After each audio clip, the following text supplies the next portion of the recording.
delloo nuyoo bi Ben Mokhtar. di am mbégte lool dajewaat ak yow fii ci plateau bi. ndax mos naa am benn émission bu ma amoon ak yow. di nuyu Babacar Dione sama doom baay. sa doom baay waaw am ci mbégte lool mais Dione yi du benn. Dione yëpp benn la parce que Dione dafa nekk sant boo xam ne yaatuwul lool. bon Dione yëpp boo ko toppee pratiquement Maysa Wali Dione la lay renvoyé. dafa bëgg a yàq rek. waaw mais Dione bi déggul séeréer. xam ne Dione yëpp c'est pas important. non xam nga loolu du ci dara. gis nga même wolof boo topp boo ko dàqee mu jox la naar wala saraxole wala mu la leen. Dione yëpp benn la. waaw tout est métissage. mais bala muy tontu benn dafa am benn message rek nga baal ma. boo xam ni un certain Moussa Kouaté. moom Marseille la dëkk on le voit souvent ci réseaux sociaux yi. ci décision bi ñu jël par rapport au vol Air France dafa war a ñëw. mais moom mi ngi nii ce qu'il ne comprend pas moom Moussa Kouaté boobu moom mi ngi fi également il est bloqué comme d'autres Sénégalais. waaye Air Sénégal amoon na billet retouram Air Sénégal. mais il ne comprend pas déjà dañ koy fayloo plus cher. pour mu jël Air France. mais en plus moom ce qu'il ne comprend pas mooy pourquoi Air France di dugg Sénégal di survoler le territoire sénégalais. te permettre ñu Air Sénégal moom mu génn dem.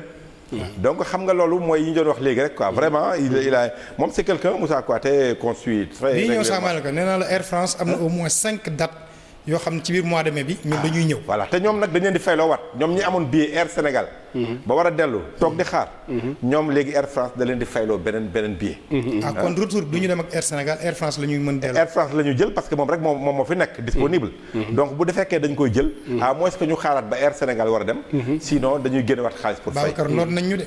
noot nañ ñu. non vraiment noot nañu xam nga loolu Moussa ñu ngi koy nuyoo passage c'est quelqu'un que je connais à travers les réseaux sociaux très actif nag. très actif vraiment.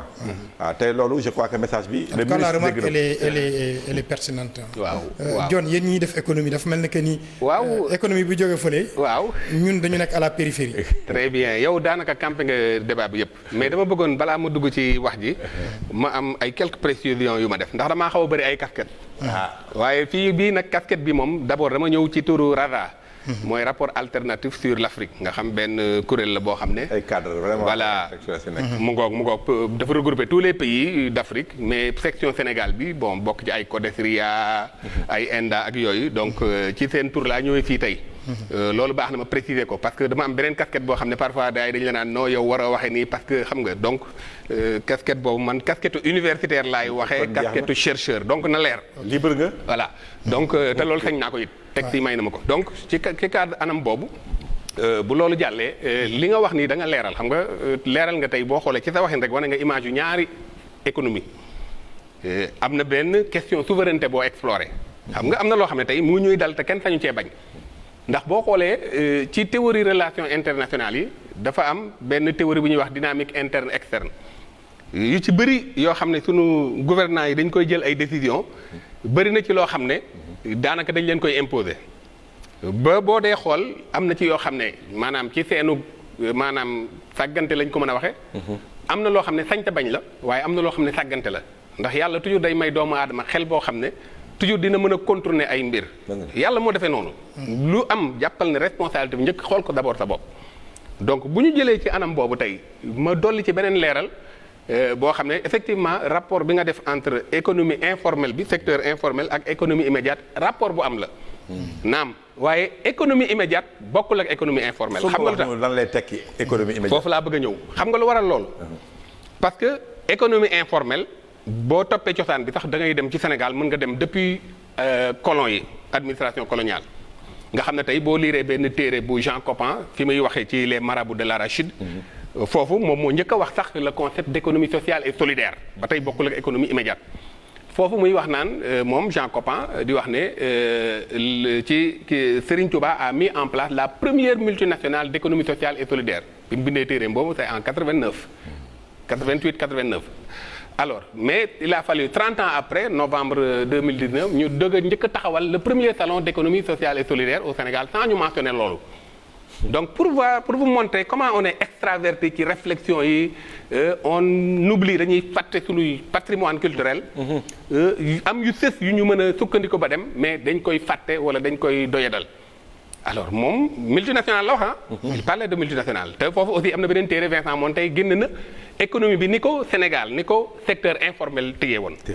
boo demaatee ci histoire di nga gis lu tax Sëñ Tuubaa mënoon par exemple bi kii bi wàcc xaalis bi wàcc mu mën ko yéegalaat lu waral mu am boobu doole loolu lépp économie informelle la woon pourtant tey boo ñëwee tey suñu jamono tey jii tey boo jëlee employé rek 400000 à peu près la ñu boo jëlee privé ak privé 80% acteurs yi ils sont dans l'informel. 400000 mooy ñi nga xam dañuy fayeeku weer man. ñuy fayeeku weer rek. ñuy fayeeku weer. 400000 lañu. waaw si 15 millions de Sénégalais et quelques. li ñuy décider ak li ñuy wax yépp ci ñooñu lañ koy sukkandiku. 400000 ñooy fayeku weer Sénégal. donc xoolal sunu économie bi donc ni mu extravertie maanaam ni mu laissé en marge des pans entiers maanaam secteurs yu bëri ci sunu koom.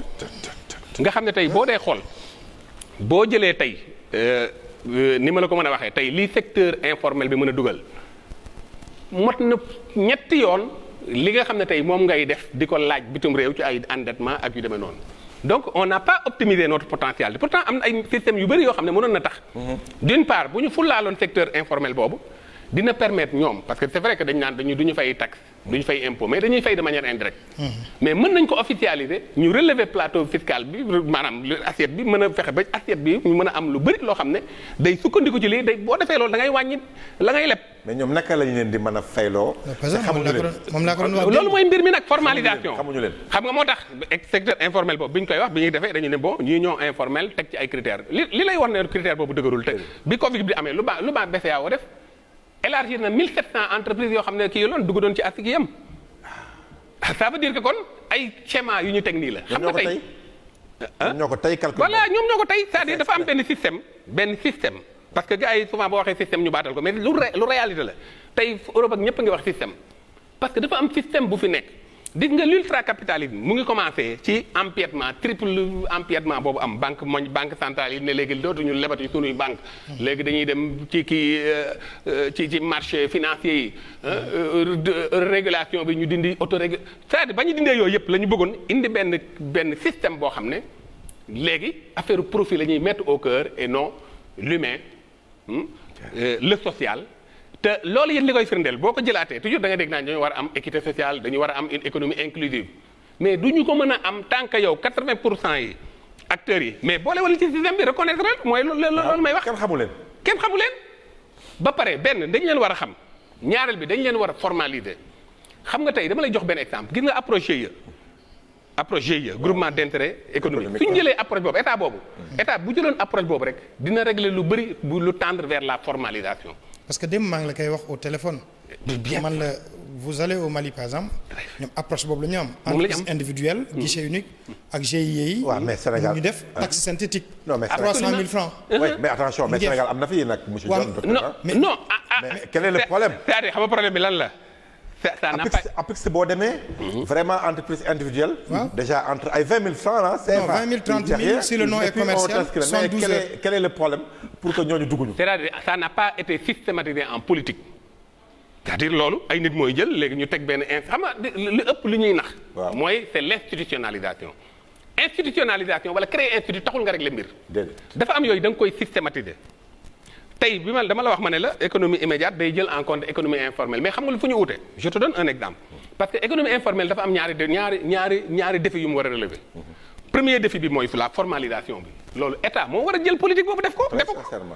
benn deuxième défi bi mooy bu ko formaliser ba pare naka lay nekkee une économie immédiate c'est ça la deuxième question parce que bu fekkee ne da nga je donne un exemple su fekkee secteur informel bi yow li ngay def li ngay jaay yépp valeur ajoutée bi. amul benn dayo bi ça veut dire que yow ouvrier ba nekk Europe wala feneen moom ngay liggéeyal est-ce qu'on est d'accord sur ça. c'est clair. mais su fekkee ne produit brut bi nga xam ne moo lal valeur ajoutée bi dafa jóge fii plus mu jóge fii immédiat mooy looloo indi immédiat bi plus nga am chaîne de valeur. donc sa première étape mooy li ñuy jaay mu nekk lu ñuy produire fii. d'abord. ok matière première bi. ça peut être foofu nag ci ñaari niveau la ñu koy jëlee. soit dans l'environnement au sens large du terme. environnement bi mën na nekk physique mën na nekk géophysique mën na nekk minéralier mën na nekk lépp mais environnement. benn wala mu nekk dans la culture aussi au sens large. parce que tout ce qu'on fait est culturel manger boire dormir chanter tout est culture. apprendre tout loolooy deuxième palier bi léegi ñaar yooyu nag la ngay def na bokk su dee culture mooy waral besoin en consommation la Thomas Sankara doon wax produisons ce que nous consommons ce que nous produisons parce que culture ba lay may loolu. alors bu dee ci wàllu environnement bi léegi produit brut bi fii la jógee donc tu as plus de chance nga créer valeur ajoutée parce que produit brut bu jógee fële valeur ajoutée bi wàññeeku na boo importer un tissu ñëw di ci liggéey tu as moins de valeur ajoutée que tissu bi nga xam ne fii nga ko commencé fii la produit bi jógee de ça l'économie immédiate donc c'est une économie boo xam ne dafay lalu ci d'abord li fës ci yow te foofu di nga résilience ni muy amee. waaw tey bu ñu tëjee frontière yi benn dëkk mënul dem. baax na. coronavirus yàllaa ko yónni parce que non yàlla ko yónni man loolu laa mos di wax c'est-à-dire dama ko wax bés kii sama soxna naan ma yow da ngaa mel ni ku sawar ci corona ma ne ko déedéet kenn moo ciy sawar musiba mais damay jàngat mbir bu amee toujours war nañoo dimbali damay jàngat lim ñu war a dimbale parce que yii muy wax yëpp mooy yi war a am les règles d'hygiène ak yooyu mooy yi war a am ñu sàggane ko tey il a mis à nu ça ñu doon wax naan endettement amul ak yooyu yëpp tey bu boobu taan wax ñu jàppale activiste wala da nga xam nga da ngay politique alors que tey leer na mu ngi nii xam nañ ne endettement boobu c'est extrêmement grave parce que lalawul ci lu mën a dundal ñi nga xam ne ñoom ñoo nekk ci réew mi donc yooyu soo ko jëlee caractère boobu bu amee ba pare nag léegi secteur informel bi jàpp ci loolu ça veut dire que deuxième niveau bi am na donc formalisé nañ ko parce que fii la sukkandiku du ab ouvrier feneen lay dimbale bu beneen réew mais ouvrier bu nekk fi lay dimbale mais en même temps léegi day contribuer ci développement réew mi parce que léegi formalisation mooy tax ñu mën di fi prélever ay taxes yoo xam ne du gaañu te dina mën a contribuer au développement du pays loolu nag malheureusement ci li nga wax ci 1000 milliards yi loolu moom moo ci feeñut parce que foofu aussi dafa am erreur yu bëri yoo xam ne am na ci erreur yi d'abord mooy xam nga approche dégg naa démb ci benn télé benn homme politique buy wax naan en fait waruñu du nekk ci ay logique impacté patati patata mais loolu d'accord ma ci parce que problème bu amee problème de développement bu nekk da ngay xool niveau d'impact bi parce que su ñuy impacté ça ne veut pas dire ñëpp ku nekk xam nga ne ñëpp impacté wu mais su ñuy wax impact dëgg-dëgg ki am salaire am taxul ñuy wax déedéet mais ki nga xam ne tey peut-être de liggéeyam wàññeeku na moo doon sukkandiku ci moom la njabootam doon sukkandiku peut-être kookoo tax ñuy wax donc même en matière de planification bu ñuy wax sur impact toujours da priorité mooy tax moom la ñuy wax donc bu ñu waxee impact on parle de ceux qui sont les plus prioritaires alors marge boobu dafa mot a bàyyi xel ndax li tax mot a bàyyi xel xaalis bi ñuy jël ñu di ko leb waxuma contrepartie volontaire bi mais li ñuy leb après dañ koy fay léegi su ñu amul marge boo xam ne nag tey mën nañoo permettre ñu relancer waat économie bi ça veut dire que day nekk benn chaîne boo xam ne fi mu ñu yóbbu ci guuta lañ jëm donc loolu moom mooy enjeu bi tax ñu war a jël en compte le secteur informel xool nan lañ leen di accompagner ba nga xam ne ñoom non seulement impact bi du lore lool ni mu war a lore parce que loolu moom dana am de façon mais dañ mën a dem primaire tey bu ñu la nee secteur informel ñan la bon secteur informel boo ko dee xool mooy pratiquement parce que fii boo waxee ñoom commerçant yeeg marchand ambulant rek déedéet secteur informel bi c'est-à-dire ñi nga xam ne ñëpp pratiquement dañoo nekk ci maanaam di seen activité bopp nga xam tey parce que tey boo dee xool même secteur informel nañ ko doxalee même les ñi nga xam ne ay paysans lañu ils sont dans l'informel parce que pratiquement ils n'ont pas été disons. ba pare organiser wuñu. voilà fiché wuñu leen xamuñu. d'ailleurs looloo tax économie immédiate bi ma lay wax aussi jël approche coopérative parce que ñooñu comme léegi amul benn système bu leen jël en compte bu ñu leen dugalee à travers les coopératives moo tax approche coopérative ak approche GIE nekk approche yu dëppook le caractère immédiat. donc secteur bi pratiquement boo weesoo presque salarié presque mën nga ne ñëpp dañu leen ranger ci secteur c'est vrai que dafa xaw a flou mais en réalité mooy ñi nga xam ne daal ay góorgóorlu lañu comme on peut dire maçon yeeg ñoo ñëpp ci lañ bokk mais pas les commerçants rek donc ñooñu ñoo nekk ci kii à part boo ko ci di nga gis benn entreprise boo xam ne moom daanaka sax entreprise de bâtiment la yor mais ay day li muy liggéeyee ci day recourir au secteur informel parce que ay maçon lay jël ñu kii. alors que moom mooy voilà donc voilà tout un temps de dysfonctionnement yoo xam ne war nañu ko war a régler. mais docteur Dione li nga wax nii léegi yow. solution yi ngay prôné mooy comment reconstruire ce secteur là. ba ñu mën a am njariñ Sénégal. absolument mais aujourd'hui donc immédiateté comme terme bi day ñëw souvent. lu ñu mën a def pour jàppale leen. 1000 milliards yooyu peut-être pas pour organiser leen mais. xool naka la ñu mën a génne ci crise bi ñu nekk. waaw léegi xam nga dama lay jox benn exemple rek boo xam ne tey bu ñu ko defoon peut-être dinañu mën a dimbale ba ñu bàyyi leen xel c'est-à-dire xam nga nag bu fekkee ne aussi mbir da nga ko bëgg a def te mu tegu ci yoon d'abord problème mu données bi day posé wu mais nag comme yow sa liggéey da nga am sa liggéey te war ko teg ci yoon daf la war a jaral àq booba coono googu nga def ko ci donc li mu laaj ci travail technique. en termes de ciblage. il y a des organisations existantes te loo bëgg a remonter xam nga ni nga koy remonter. yaa ngi dégg. waaw donc je crois que. am na tout un tas de mécanismes mënu ma toog fii rek ma. def benn schéma. mais waral nañu prévoir en termes de budgétisation. waaw ci biir 1000 milliards yi. xam nga am na secteur yoo xam ne wax nañ ko mais tu as l'impression que ne affaire bi yëpp dafa yem ci ay dund ay lekk ak yooyu. finalement doo comprendre tax naan est-ce que ñun problème mu santé la ñuy régler wala problème mu famine wala. waaw mais attention dund bi nag non dund bi nag 69 milliards rek la lekk bi. waaw ak diwlin beeg yooyu. waaw mais li mu jëlee les devant alors que ni ñu ko ki cantonné. débat des biais quoi. voilà ni ñu ko kii xam nga on a pensé li tax ma sañ a wax loolu. les acteurs les hôteliers ak ñu nekk ci tourisme dañu leen jël en compte. mu leer waaw mais est-ce que ñooñu ñoo gën a am mérite. déedéet. que artisans yooyu nga xam quoi qu'on dise am nañu ay organisations yoo xam ne nekk nañ ci. c'est vrai pourquoi pas ñu jël ci biir frange boobu benn montant ne lii dañ leen koy alloué. ay techniciens ngi fi ay borom xam-xam am na ñu leen représenté de manière inclusive ñu xool ban approche ñàkk interlocuteur maanaam ils ont des interlocuteurs même s'ils ne sont pas organisés comme tourisme beeg yooyu mais ils sont là am nañ interlocuteur lundi après-midi lundi après-midi loolu Babacar doon soulever ils ont des interlocuteurs pourquoi woowuñu leen pourquoi boolewuñu parce qu'on parle d'équité parce que ki nekk village artisanal te jaayul waaw booy wax ci équité ak mais sëñ bi ménage yi nga xam ne tey imaginez tout ce qu'il y a comme nit ñi nga xam ne tey au jour le jour lañ doon dund. quand même loolu lañ doon yóbbu seen kër. war a jàppale seen njaboot. ñooñu ñëpp nekk ci informel bi mais loolu moo waroon tax ñu am benn ci biir gi bi ne au moins benn montant dinañ xam ne même su doyul on a pris ça a été inclusif. jël nañu en compte tous les franges surtout que c'est la frange la plus importante encore une fois moo wax ko. de l'économie. parce que quand tu as 80% des acteurs économiques ñu nekk foofu ça veut dire que c'est le secteur le plus important. ak luuma yi ñëpp ci lañ bokk. village yi donc je crois que vraiment. mais yooyu yëpp nag li ko indi. waaw c'est que mooy li ma wax c'est-à-dire les fondamentaux de l'économie en réalité moom la ñu revoirul bu ñu waxantee dëgg on a une économie extravertie c'est-à-dire man su ma bëggee fausser les règles du jeu damay teg benn schéma ma teg ko ne lii mooy lu conventionnel ñëpp ñëw sukkandiku ci loolu fekk loolu bi ma koy taayee Samir Amin l'a dit. quand il parle de périphérie dafa am benn système boo xam ne à travers la division du travail à travers le système dañuy exclure ñenn ñi on maintient l'Afrique dans le sous-développement. malheureusement les chefs d'État africains bàyyiwuñu xel loolu. wala boog ñemewuñ ko. non bàyyi nañ sa xel kay. waaw parce que dañoo nekk ñoom it nekk ci logique boobu autrement dit ils travaillent pour ce système là. te boobu aussi ils y trouvent leur compte parce que loolu tax ma indi livre bi. parce que man dafa am secteur bu nekk dama cee am benn livre de chevet. lépp lu jëm ci endettement ak le système extraverti man dama jël livre bi comme livre de chevet ñaari universitaire ñoo ko def la dette odieuse de l'Afrique comment l'endettement et la fuite des capitaux ont saigné un continent. plus de 50% laa la wax de ci dette yi après day nekk a delluwaat ci tubaab yi. pas ci ñoom mais ñoom ak seeni valet dans les comptes privés. 50% donc man bi may wax benn waaye dama naan mais John xanaa doo patriote bi ma nee non ay endettement ak yooyu yëpp man gëmuma ko ay lépp gis nga d'ailleurs coow bi il parle même pas le même langage. parce que lu tax man fa may waxee foofu mooy parce que endettement loola yow mënoo am. loo xam ne je dis bien 5 fois au minimum. plus que ce que tu demandes. nga lépp. loo xam ne tu as 5 fois plus au minimum laa la wax. dafa dem lépp par exemple Club de Paris j'oublie le chiffre mais nga lépp 1000 francs ñu jox la 5000 francs. waaw nga kontaan.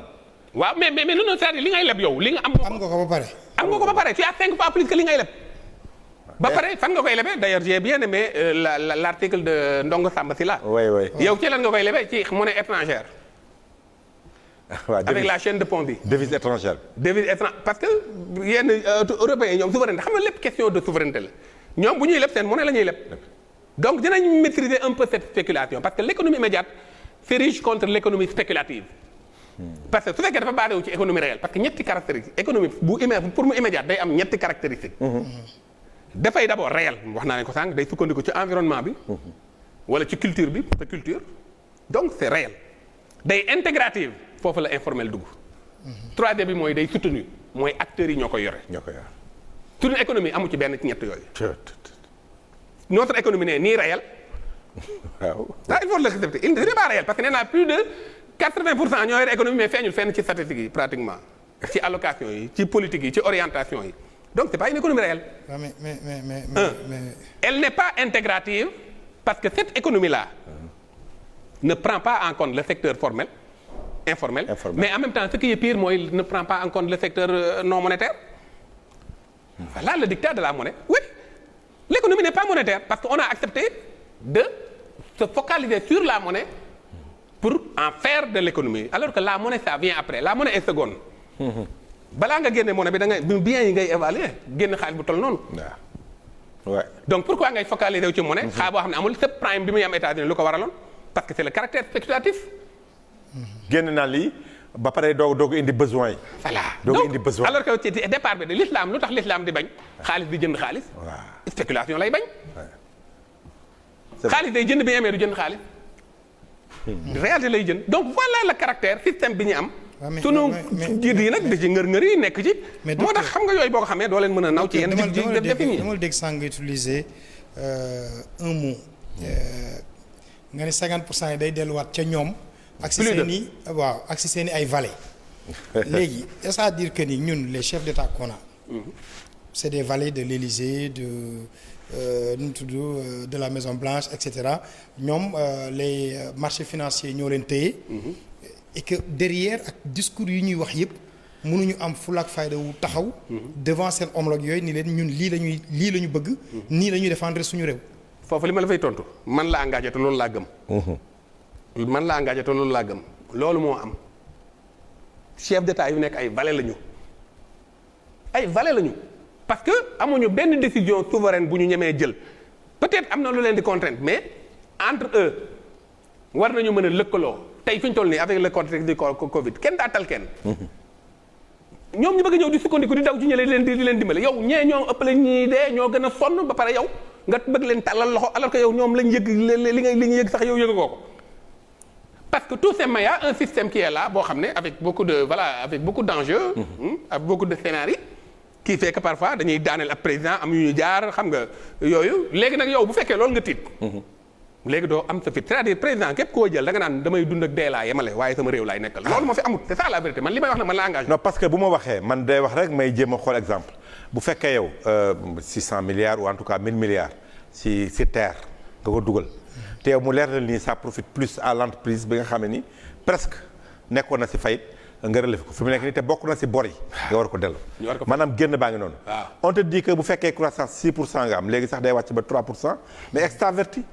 parce que yëpp maanaam jox nga ko ay entreprises yoo xam ne ni intérêt bi mooy que ni ñi ngi liggéey fii Sénégal ñi ngi liggéey infrastructure à part peut-être c'est vrai yenn sous-traitance yi mais day dem li ci ëpp day delluwaat. bien sûr sociétés yi Sénégal problème boobu la ñu am. on n'a pas constitué une économie formalisée boo xam ni. Sénégalais yi téye nañu ko seen loxo ba même marché yi day gën a dem. absolument mais kon à bien vous suivre bu fekkente ni 400000 500000 ñoom la ñuy fay. ñi si des. ñooñu actuellement ñu tëj marché yi lu muy amatul pratiquement production amatul bi ñu ci recevoir waa Sénégal wax nañu ni que ni dem nañu sax léegi ba tëj benn centrale. mais kon ça veut dire que ñun suñu économie mi ngi couler. mais nag mais attention il n'est pas dit dama koy bëgg mu yokk ko foofu. il n'est pas dit que aussi 400000 le reste aussi ils sont pauvres wala ils sont pas organisés. parce que kuy fayeeku weer am na ñu fayekul weer. mais ils sont vraiment dans le truc l'opulence ñii mooy ñii les kii salariés mais am nañu salarié wul ba pare ils sont. tout à fait dañ koy nuancer tuuti côté boobu. il vous très bien fait d'apporter cette nuance. mais li nga wax nii effectivement dañoo jëm ci guuta. ça il faut le dire moi j'ai bien aimé parce que économie immédiate bi en fait ñu ngi ciy travailler man ak le docteur Khadim Bamba Diagne. waaw Khadim Bamba on est en train de travailler sur ça. d'ailleurs moom ci boppam boo gisee mu naan waratuñu téye en otage économie continue parce que xam na fi ñu jëm maanaam fi ñu jëm ci musiba la bu continuer tout simplement parce que comme ni nga ko waxee bu continuer nii xam nga tey mën naa jël ñaari exemple réew yoo xam ne ñoo xaw a am. li may prôné nii comme économie immédiate ñoom ñoo ko xaw a am d'ailleurs Thaïlande ci la bokk parce que fa laa inspiré woo ci économie immédiate bi. parce que seen modèle ñu tuddee ko sufficiency economy philosophie la philosophie de l'économie suffisante boobu ci laa inspiré wu pour ne il faut qu'on aille vers l'économie immédiate parce que ñii seen modèle bi ñu def war nañ ko mën a def en Afrique parce que Thaïlande diggante 1987. waaw ak 1997 ci la buur bi def benn bond bu qualitatif buur bi ci boppam. waaw Rama 9. waaw dafa jël hélicoptère am jël ay avion jël tous les moyens nécessaires. yore caméra am nag dugg ci àll bi. ci bassin yi ci muy toog ak paysans yi moom ci boppam moo conduire diagnostic bi découper réewam en zone yu homogène ba pare bi mu paree ci loolu ba def loolu ba pare ñëw toog wut woo université ak ñëpp ne leen léegi université bu nekk yow recherche la ngay def na gox bi développé sas leen ko jël budget bi nag en terme de priorisation parce que ñun foofu la ñu am problème bi gën a rëy xamuñu ñun luy priorité ñun en Afrique xamuñu ko boo ko mosaan wax ñu kii ñu naan da ngay politique wala lii alors que c'est ça la triste réalité xamuñu priorité xam nga lan moo fi am mooy politique politicienne léegi su ko defee mu jël priorité yooyu nag jël budget bi orienté ko ci faisabilité bi ak priorité bi mu njëkke par exemple admettons il y a le secteur mu xool ne ñett yi gën a prioritaire éducation la santé la ak disons éducation santé ak agriculture voilà ñett yooyu léegi ça ne veut pas dire que day jël année bi yëpp mu def ko éducation déedéet mais day focaliser wu ci lan mooy jalon yi structurel yi nga xam ne su ma ko defee année bi yëpp l'essentiel du budget su ma ko awalee foofu dina structurel dina générique ba mën a indi dara après ñu mu année bi mu wàññi ko de manière dégressive yaa ngi dégg après année bi ci tegu comme première priorité agriculture la deuxième année bi mu ñëw ci éducation maanaam moom noonu la def changer 10 ans mu changer dëkkam maanaam ñaari mandat ñun fii boo ko waxee tey dañu naan mënoo changer Sénégal ci ñaari mandat 10 ans 87 97 donc économie suffisante boobu ñu jël docteur rapidement ki nekk en ligne allo allo salaamaaleykum. waaleykum salaam sëñ bi foo ñu woowee noo tudd ñu ngi siyaar bu baax damay lépp tur bi quoi. waaw ayca foo ñu woowee waaw maa ngi doon suivre seen émission bu baax. léegi man dama am ñaari analyse rek yu ma def naan du ma gudd. ayca ci suñu gouvernement yi laay africains yi sax laay wax en général. ñoom li ñu war a benn mbir bu ñu ko dugalee seen bopp. maanaam désintéressé wu si seen futur bañ a xalaat ni bu ma fi jógee damay ñàkk lii ak dinaa am léegi yooyu ñu intéressé wu uniquement seen peuple dinañ mën a avancer def li ko bëgg. beneen bi tamit mooy suñu gouvernement yi dañoo war di am esprit manager ñu bañ di réagir dañuy am esprit manager daal maanaam di xalaat futur projeté tey comme par exemple su ma jëloon benn exemple rek suñu daggoon benn pàkk ñu war ko lotisser tey fekkee amul lotissement bu jaar yoon tôt ou tard dañ koy toj raser defaat lotissement bu baax donc nag kiy toog futuram pour man loolu la war a xalaat teg benn schéma bu baax fii laa bëgg a yóbbu sama dëkk donc tey lii mooy priorité santé xam ne mooy priorité ñu fexe ba santé bi dox éducation fexe ba mu dox ñu bañ daal di suivre tamit les dirigeants occidentaux di jéem a roy si ñoom dañoo am ay réalité ñun tam dañoo am ay réalité ni ñuy jël suñu réalité dëkk def ko muy dëkk waaw. jërëjëf gis nga on a l'impression finalement que gis nga li mu wax léegi étape boobu on a l'impression que nit day toog mandat ba jeex ñu ne la def na lii mais bu demee mel ni masul def dara maanaam tout est resté en l'état léegi beneen président ñëw tout devient priorité encore noonu lay parce que focaliser wuñu si loo xam ne ni pour yëkkati ko à un niveau boo xam ne dañ ciy génn voilà endettement bi aussi même cycle lay nekk bu ñu ko bu ñu bàyyee dette bi après vous allez voir la même chose va se répéter même bu yeboon ñu ne ñoo leen may lépp parce que système bi la noonu lañ def pour mën a asservir pays yi nga xam ne dañoo nekk ci situation boobu mais malheureusement on n'a pas compris man looloo taxoon ma naan ay affaire yi du question dette bi mais problème bi mooy système bi la donc même bu ñu baalee dette yi la même chose avec ce modèle économique là la même chose mooy amaat dañuy demaat ñu continuer di dépendre ñoom alors que la nga am moo ëpp mais la ca ëpp fële lay dem ko defee yow may nuyu monsieur Amadou Mballo donc nekk au niveau de la BOAD depuis le Bénin qui nous suit qui dit que l'émission est très intéressante parce qu'il est du secteur bancaire moom tamit nekk vice-président donc BOAD un Sénégalais donc qui vit loin de chez nous qui suit et qui dit que ni il est tout à fait d'accord avec analyse bi nga xam ne que ni moom nga teg bu fekkee un spécialiste moo ko wax ñun on ne peut qu'acquiescer dama bëgg xam tey ñi nekk dans ce secteur informel kon finalement ñoom ils n'ont rien à attendre de l'État situation bi li mu joxe am na lu ma doon wax dama ko bëggoon àggale ba pare parce que dama la ne tey je vais donner l'exemple de la Thaïlande ne en fait ils ont une économie boo xam ne c'est plus ou moins immédiate xam nga lu tax parce que buur bi mu defee loolu actuellement tey kenn ñaanu ko yàlla mais bi ko Covid bi continué woon des mois lu nekk mën a am waaw lu nekk il faut tout envisager waaw parce que nit ñi bu ñu lekkatu l'homme devient animal xam nga baax li fi may waxee il faut s'attendre à tout bu réglé wul parce que nit aussi doo toog naan. xamoon naa ko mais da koy lay ragal nee dafa ragal soulèvement. non c'est-à-dire lu nekk mën a am. ça il faut le dire c'est-à-dire du question incité du lenn mais. nit bu na am xamoon waxoon naa ko moo gën xamoon naa ko. mais confinement bi la moo tax defuñu ko. léegi je vous donne un exemple. léegi réew yooyu par exemple am na ci réew yoo xam ne tey bu defoon 6 mois ñoom du ñu am benn problème parce que la ñuy dund ils ont une économie immédiate. waaw. Japon mën nga ne pays développé la mais Japon mën na am musiba mën na ko topp pourtant Japon moo gën a développé Thaïlande mais Thaïlande mën na bañ a am boobu problème parce que Thaïlande moom la économie gën a immédiate. c'est ça l'intérêt l'enjeu. Une économie immédiate day nekk une économie résiliente Chine pareillement Chine 80% de ses produits manufacturiers sont destinés à son marché intérieur. malgré exportation bi muy def yëpp. moom laa la wax exportation 20% rek la c'est extraordinaire loolu gars yi bàyyiwuñu ko xel la Chine a une économie immédiate 85% des trains à grande vitesse ñoom ñoo koy produire dans le monde. alors donc voilà des pays alors que yeneen pays yi ñi ngay topp nii ñu di la lebal di la def la jaam ñooñu ñooy njëkk ñoom la musiba njëkk a dal parce que ñoo yore système international bi ñoo yore économie extravertie bi tey mënatoo dem mënatoo kii léegi nooy dunde te yàlla dafa def de telle sorte que amul benn gox bu pauvre loolu benn secret suñu borom la. yow yaa xamul ban option parce que moo tax économie immédiate ñaar la optimisation ou valorisation yow yaa xamul ban optimisation nga war a def ban choix nga war a def wala lan nga war a valoriser c'est pas pour rien que yàlla jox ñii lii xañ ñii lii. donc voilà en fait l'enjeu bi nga xam ne tey su fekkee ne yow da nga fay nekk nag nekkaloo fi ne man parce que ñun loolu lépp ñun ñuy jég ci école tubaab bi loolu lañ xam nguur moom da ngay nguuru loolu lañ xam mais xamuñu ne nguur ab challenge la ab défi la ab sacerdoce la maanaam da ngay ñëw pour jaamu nit ñi donc bu fekkee ne yow amoo ambition boobu comme ni ma la waxee ci roi Thaïlande noonu mu def en 10 ans mu changé son pays. ban pays boo xam ne moo nekkoon premier producteur d'opium au monde. Thaïlande.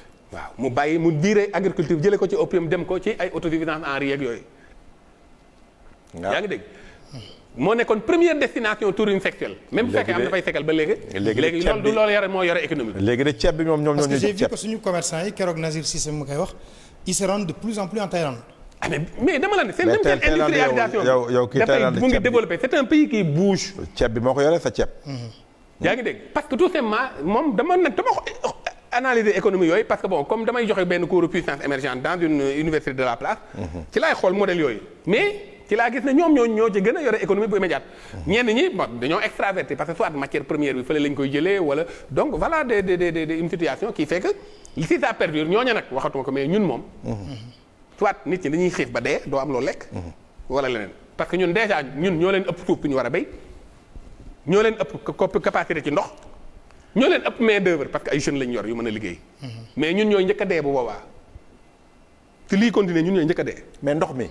parce que ñun lépp dañ koy jéggaane. mais docteur ndox mi on en parle pas souvent. la maîtrise de l'eau. c'est que Sénégal dafa am ndox daf ko wër mais comment on peut faire pour que culture bi nga xam ni sous pluie wala rek lañ koy utiliser naka la ñu mën a fexe ba di bay sans pourtant di xaar taw bi toujours quoi. foofu sax am na dañ la naan bon bu dee par exemple ñuy def allusion pour le Sénégal dañ naan am na ay yeneen enjeux yoo xam ne c'est un peu difficile pour mettre en œuvre mais dama la wax benn affaire rek c'est-à-dire lépp aussi parce que manager da ngay boole ay feem yu bëri ay pexe yu bëri. nañ waxante dëgg même su fekkee am na benn enjeu bu ci am parce que l'eau est souvent source de conflit. tey boo toogee win-win gagnant-gagnant nga toog ak Mauritanie ak ñi mu impliqué wu. nga def lu leer loo xam ne nit kan mooy bañ njëriñam. c'est-à-dire les règles du jeu mu franc mu tegu ci xam-xam. parce que ku yooyu lañ amut c'est-à-dire xam nga problème bi mooy dañu deful yenn priorité nañ waxante dëgg. mais su fekkoon ne priorité la.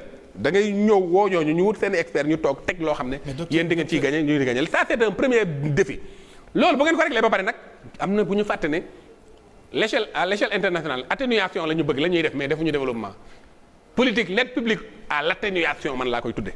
li waay doon wax rek on ne développe pas. parce que atténuation mooy comme li am ci affaire jéggi ndox mais xale yiy dee ak yooyu parce que après am na yow muy toll ñoom dañuy am problème. waaw moo tax nañu atténuer. Afrique nañu atténuer mais bu ñu développé. alors donc ñoom léegi deuxième niveau bi mooy atténuation boobu. tey bu ngeen defee loolu ba pare nag ñee nga xam bëgguñu ngeen développer mais atténuation lañ bëgg ban courage ban système ban modèle ngeen di def nag am fit jàkkaarloog ñoom ne non lii mooy suñu intérêt c'est une question de vie ou de mort. waaw mais docteur. on a connu Senghor c'est vrai que dafa doon bâtir un état. Abdou Diouf les politiques d'ajustement structurel les nouvelles politiques industrielles ak agricole ñu teg ko fële. parce que yi si ëpp ñu daal foofu la jaaree. le président Wade est venu. lu ñu ko mënti reprocher il avait une vision. au moins xamoon na fi mu jëm changé na les termes du partenariat multiplié na les partenaires du Sénégal. c'était pas que la France demoon na sax ba ñooñu kon benn moment. le président Macky Sall est venu bon yoonu yokkute après Sénégal émergent. aujourd'hui vous les spécialistes vous dites quoi. on n'a pas un visionnaire à la tête de l'État ñun xamuñu fu ñu jëm wala dañuy topp rek ci li Babacar doon wax sànq bi ñu démarré. ci France fu mu ñuy dem leen gauche ñu dem gauche dem leen droite ñu dem droite. Macron pour man il n'est pas plus intelligent que nos spécialistes. ba pare moom mu bëgg ñu dugal. ci li nga xam ni que ni la banque de Rothschild fi ñu ko teg ñun loolu la ñuy topp. effectivement wax nga ko xam nga mais li may wax man la engagé. Abdoulaye Wade c'est le meilleur président de l'histoire du Sénégal fi ñu amagum ba léegi. quoi qu'on dise peut-être ci mujj gi def na ab erreur boo xam ne voilà. waaw moo ko jural li mu ko jur. mais bu loolu weesoo maanaam en termes de jalon. c'est le meilleur président parce que man. ak courage bi pour révolutionner les choses. il faut ça loolu moo manqué woon. parce que d'ailleurs moo tax loo ci gis. ñun xeex nañu Wade. waaye tubaab yee ko gën a xeex képp ku mën a daaneel Wade tubaab yi ngeem nañ la nañu waxante dëgg. dama dégg Cheikh Yérim Seck benn jour muy wax dara mu ne. aéroport bi quand le débat s'est posé. kan moo ko def. entre président Abdoulaye Wade ak Macky Sall. Cheikh Yérim ma dégg mu ne il commence à dire que est-ce que bu dara amul woon foofu président Macky Sall dina am fit wala xel pour def aéroport hors de Dakar. foofu laa bëggoon a ñëw sax. c'est ce courage là. gis nga BRICS yi nga wax noonu. partenariat nouveau type de partenariat bi Ablaye Wade indi. BRICS bi. pays émergents temps yooyu ça a changé Brésil. Inde South Africa. nga xam ni tête couronnées yi. le Koweït avec Anossi tout ça. les têtes couronnées. investir plusieurs milliards au Sénégal. quelle que soit par ailleurs orientation bi. mais loolu on ne voit plus ce type de partenariat. la diversification de nos partenaires amatul Sénégal ba aujourd'hui fi mu nekk nii dañoo tënku rek fenn rek foo xam ne truc li ñu dindi woon yëpp les bases françaises les trucs là remettre en cause même notre partenariat avec la France léegi finalement tout a été remis en cause je crois que sous cet angle là Abdoulaye Wade a été beaucoup plus révolutionnaire que ñi nga xam ne ñoo fi nekk léegi en fait c'est le comme loolu laay wax c'est le en fait jusque là c'est le meilleur président pourquoi peut-être ñoom ñëpp am nañu mérite mais dafa am lu bëri loo xam ne en termes de jalon parce que politique superposition bi da cee am solo. c'est-à-dire man bu ma ñëwee nekk président le challenge du régime actuel. yaa ngi dégg. c'était pas ñëw indi yeneen ay terre ak yooyu c'était plus des priorités. parce que jalon décloisonnement boobu. Abdoulaye Wade posé na ko ba pare. yow da nga waroon si posé wu li manqué.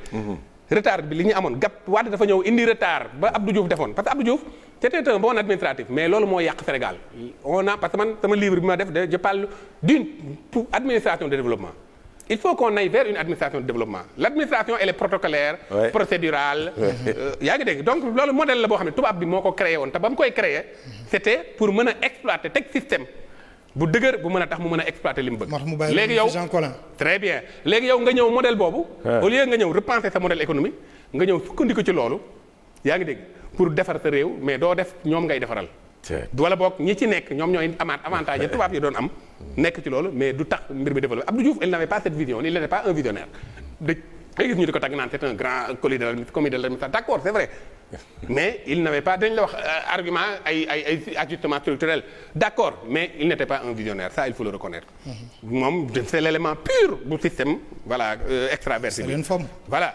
Senghor bon il a du mérite quelque part parce que au moins cohésion nationale bi quand même il a joué sur ça moo tax il a beaucoup de mérite mais le meilleur c'est Wade parce que tout simplement moom posé woon na ay jalons yoo xam ne beneen régime bi bu ñëw li mu waroon def mooy renforcer l'esprit de bonne gouvernance mais pas dem ci ay kii yaa ngi dégg équité sociale boobu mu doxal ko mais malheureusement ni ñu ko doxalee sax demewul noonu donc c'était ça les challenges bu mu doon tax mu am continuité mais malheureusement comme ni nga ko waxee ñeen atténuation lañ bëgguñu développement donc ci ñooñu la affilié wu donc c'est le plus affilié ci ñoom ñëpp man li may wax man la engagé parce que man universitaire la man samay xalaat moom kenn mënu ma ko tere wax waaw loolu moom samay mbokk ñëpp xam nañ ko non je crois que ça donc Sénégal y a des gens libres loolu il est voilà peut ngeen xamul sama yeneen casquettes yi tax may wax mais nit ñi may seetaan xam nañ li tax may wax alors donc man c'est comme ça que j'ai toujours été voilà samay xalaat moom suñu jonn wàlli Boursine bi man non bëgguma tagg sama bopp mais may sa wàlli jon xam nañu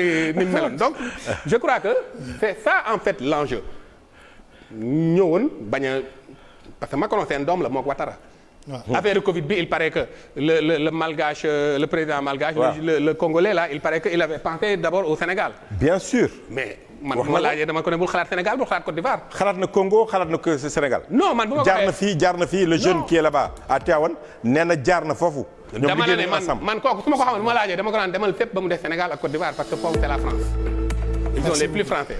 alors donc loolu. te foofu it c'est important ma wax ko. Thaïlande bi ma la joxoon exemple ci économie immédiate. par exemple le système informel bi tax na tey. aspect kii boobu médecine bi cet aspect là boo demee dans les universités yow boo amee sa kii war a def médecine. tu as le choix nga tànn médecine traditionnelle ou médecine conventionnelle. dëgg la. parce que ay chercheurs ñoo koy encadré dem ba dëggee loolu ba dëggee alors pourquoi ñun mënuñu am système yu mel noonu yoo xam ne day sukkandiku sur nos potentialités. merci docteur vraiment de l'environnement. merci docteur il faut. non day ñëwaat. waaw. non il faut qu'il revienne. faaw ñu delloo si waat. ah oui vraiment avec plaisir. en tout cas man li ma jàngoon on ne développe pas on se développe tey moom j'ai eu véritablement la preuve de par ces explications. docteur ñu lay remercier bu baax. waaw man maa leen di remercier ci opportunité bi. c'est un plaisir parce que bon su ma ko waxul télé it man dama koy bind ay articles génne ko. donc vous m'avez donné une opportunité ma génne li ma xalaat. parce que dafa metti ci xol. nga bëgg sa réew. bien sûr di xool ne doxul dem. te li koy changé nekk fii koy waxee te li koy changé nekk fii. voilà te li koy changé am fii compétence yi am fi lépp am fi. voilà merci beaucoup docteur Alioune Dione à coup sûr on va se retrouver l'autre Dione Babacar.